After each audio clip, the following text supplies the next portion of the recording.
Hola, soc Irene, jo vaig estudiar la FP d'Educació Infantil i l'Erasmus el vaig fer en Caldas de Reina, que està a una hora de Lisboa, en Portugal.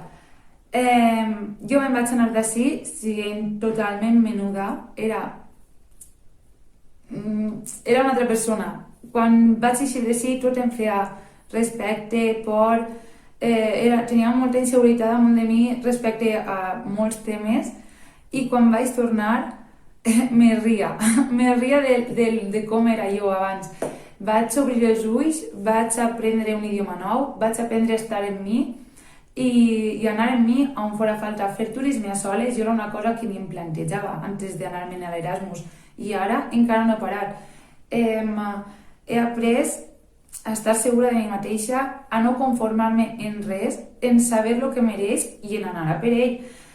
Això, avui en dia, en el món laboral que tenim, és el millor que vos podran donar, perquè us ho dic que val la pena lluitar per el vostre treball, aprendreu que vos agrada i aprendreu que és possible millorar i millorar cada dia, ja no sols per vosaltres, jo en el meu cas per els meus alumnes, perquè canviar el sistema és possible i ser part del canvi és una cosa que vos omplirà dia sí, dia també, vos motivarà a estudiar dia a dia, a seguir formant-vos, a aprendre i tornareu nous. Així que per favor, confieu en Manel, involucreu-vos en esta aventura i disfruteu perquè és necessari i és una oportunitat que deveu agafar. Així que, per favor, aprofiteu-la.